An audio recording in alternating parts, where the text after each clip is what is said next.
So I'm a great believer in structuring your lessons in a way that it's not formal. It can be changed as and well and adapt to the child or the group that you're working with. And one way of doing this, which is really exciting, is using poems or stories. And I'm going to go into more detail about that.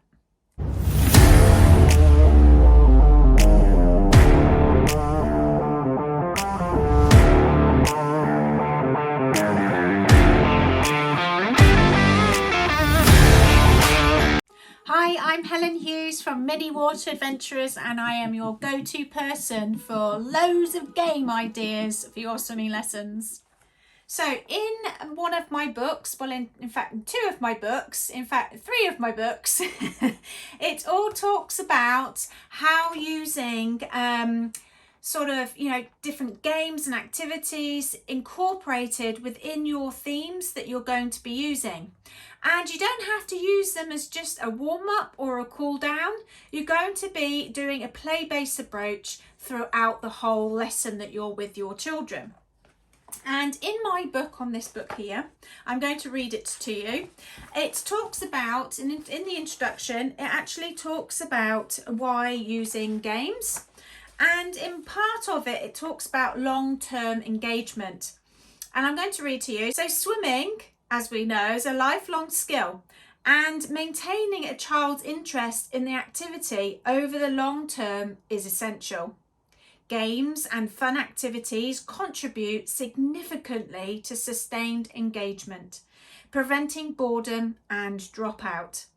The enjoyment derived from these activities instills a positive attitude towards swimming, making it more likely that children will continue to participate in aquatic activities as they grow older. So an example, of course, is including regular new games and activities, which then keeps the lessons dynamic and prevents that monotony. It also encourages those older children to remain committed to their swimming journey. So it gives you lots of other information in here as well, goes into different points, but I just wanted to pinpoint that one today because it is, I'm going to use a fairground and circus theme to give you an example for that particular reason. And you can adapt it according to the age group and ability that you are teaching. So in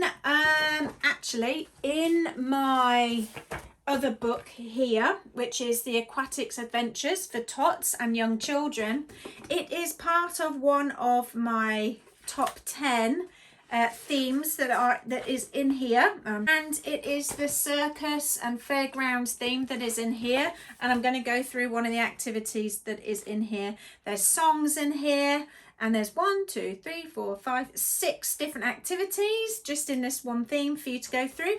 And one of them is this poem here that I just thought to show you an example of changing it up a bit, that you can lesson plan according to what it says on here. So we're going to be counting, we're going to be doing counting, so it's great for the younger ones and the older ones. It doesn't matter because you're just going through the motions with them. But on here, the first one is one funny clown, and what you're going to do, I put this on a kickboard, and you're going to go through so that the parents can look at, so in parent and toddler classes, you can go through the poem, so it's on a kickboard, and they can see at what point that you're going to be working through. You can actually do this over 2 lessons. So if you're wanting to work through this over a couple of weeks, you still can do just on this one activity here. And I did do this, I only did half and then I did the next half the following week. So what we have here, just to go through, is the one funny clown with one funny nose, juggles a ball in his big clothes. And so you're really animated as much as you can as you're doing all these things. So a couple of different ways you can do this. I have these brilliant clown kits from Baker Ross, And the clown has its nose, so you can do ping pong balls, you can do pom-poms, or you can even do the bigger balls, but I'm going to be using these in a little bit, so for a different activity, but you can still use both, that's absolutely fine. So you can either do a different couple of ways. You can either have it so the clown's already on the side and they choose which clown they're going to use, or you can have just one clown if you don't want to do a massive big kit of them with a bucket behind them, so you've just got one area they're coming back to.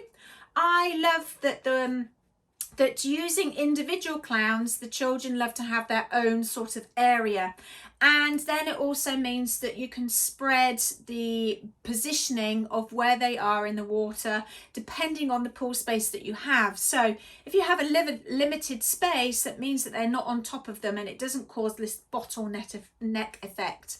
But nevertheless, if that's the only way that you can do it, then of course you can conduct it that way.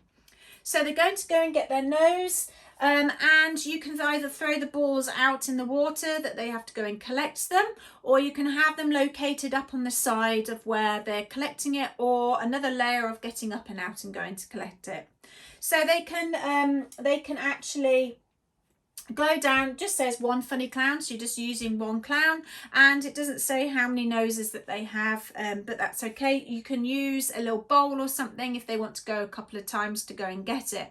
You can add in that they're blowing the balls back. It could be that the parent and the child and parent and toddler have a race getting their noses back to the clown as fast as they can, or it could be that they turn onto their backs and pretend to have their nose put back on them as the clown as they're going through, so it's something on their back activities. So different ways that you could do it, incorporating going collecting. All right, so that's the clown. Then it has two balloons fly up and away, but I wish that they could stay. All right, so you can do balloons, you can actually blow up actual balloons. I've just got a phobia about balloons now, because one time I was blowing them up one Easter, some bunny balloons, and I think it was because my poolside was so hot but I was blowing them and they kept popping in my face, and every time I tried to blow them up they popped. So ever since then I'm so wary about blowing up balloons, so I've started using them very few and far between. But anyway, other ways that you could do that would simulate or be similar to balloons would be using the eggs. So I have different types of eggs that I've got over the different years. You can mix and match them so they look a bit more fun, or even looking like juggling balls or something like that, of where these are the balloons and they are going to collect the balloons. Now these are good because you can add in, because they have water in them, you can add in that breath control then. So you might want to maybe put something inside so they open it up and then they can see what's inside. They have to do their magic bubbles. Even the preschoolers, if they're working on faces down, you can have these down and underneath the water and that they have to get them. You could put something in there where they actually they go down and underneath the water, so they have to dive down and go and collect them. And you can also, in the balloons, you can actually put in some type of stone or something that, or a pebble that will weight them down so that they can then be dotted around underneath the water, of where they can then go and collect the balloons. So the next one is 3 circus rings. Count them with wing. 1, 2, 3. 3 round rings. What else do I see? So ring wise, you can have some cones set up of where they are going to go down and go and get a ring, and then they can come back and then place the rings over the cones. I've done that before. They come in a kit of sticks like this, or you can use dive rings. And I also use glow sticks as well. I have a massive pack of these and use these for multiple things, so well worth purchasing. So depending on how you want to do it, you can use those different things for the rings. You can have them blow through them, so the chin's on, blowing through, looking down. You can then pretend that, oh, you're turning now into a clown car and use it as a steering wheel. You can have them balancing them on their heads. You can have them balancing on their noodles to bring them back. different ways there that you can incorporate the rings. Of course, if you're adding in the dye sticks, you can put them down and underneath the water that they have to search for them and find them. Either they can go down and collect them, or the parents can go down. You can go down. You can put them on the stairs, so they're layering, finding the different hoops down on the stairs. Then we've got the next one is 4 white dogs walk, jump, play. 1 black cat runs quickly away. So I use side work for this. And you've either got cats, and you can actually get dogs as well, but I just use the cats because I've already got cats. And you can always make your own cats. Again, these are from Baker Ross. I use these during Halloween time as well, but other times throughout the year too. And what I have is that I have cats located dotted down, so they have to then go and find. They will climb up and out to go and collect the cat, and then they can either jump in, so it says here walk, jump and play, so then they can jump in, collect their cat, and then pretend to be their pussy cat, bringing it back. At this point, of course, you've always got your clowns, so they can bring everything back to where the clown is. Or they may have their own cones that you set out of where they're bringing the rings back, so they're all coming back to that one area. So we've got those. Then it says 5 children laugh at the circus show, asking, oh no, is it time to go? No, it's not. Let's carry on. So at that point, you could potentially stop. And you could do, is it time to go? Unfortunately, yes, it is. And you could do your goodbye song and then off you go, depending on the time. In between here, you could always do some action songs as well, the circus songs. The songs are in the book that you can add in. And then, you know, that fills that time. So the next half of it is 6 red balls tossed up in the sky. 2 hands catch them as they fly by. So you could do some directional work here. You can put in the red balls, so put all your red balls in. You can basically have them in a bucket and then throw them up in the air so they can watch them, and then they have to try and catch them as they come down. You can have it so that you are kicking the balls and the balls all go away from where you are, or they can help kick the balls so they're flying away. Or you can have them standing out of poolside and that they throw in the balls and then they go and collect them. So different ways that you could add in those different red balls. And then directional work, either working on moving, you're going to go left, you're going to go right, you're going to move around, you're going to stop, you're going to start. And so if the parents are involved, ask them to do those directional works with them and pretending that they're flying by. Then the next one is 7 bears dance way up on their toes. 1 falls down right on his nose. So we've got teddy bears. So what you could have is the teddy bears down and underneath the water. The parents can hold it down underneath the water and they're adding in the face down, looking down, blowing out to touch their nose. It could be that, again, they go and collect them. They can put them on their backs. They can put them on their heads, they're on their noodles, or just holding them to get their teddy bears before they then fall down. You've also got... These are my new purchases. They come in a pack of other animals as well, but you have these little teddy bears. I also have some other counting teddy bears that I've used in other themes like Candyland and things like that. But these sink down, so they could always go down and collect and try and find. You could always put them in the eggs as well, so that you can maybe combine the two of where they're collecting the, you could put them in red eggs as if they're the balls, and that the teddy bears are inside, and then once they open it up, that's the part of the teddy bear sort of game as well, so you can incorporate it that way. So that's 7 bears. The idea is that they do go off. You can combine the two, so you have a teddy bear and then they go and get some of the smaller teddy bears that way. Then it's Ed 8 red apples on short brown sticks are eaten by the children, and 8 clowns do tricks. So I pretty much made these so simple. You could use the glow sticks like I've said before, but these are just wooden downing sticks, whatever they're called. And then I've just put in red craft foam, stuck it. They work amazingly. They're really blast fine because they're well glued. And you're going to be doing why do I can't say it?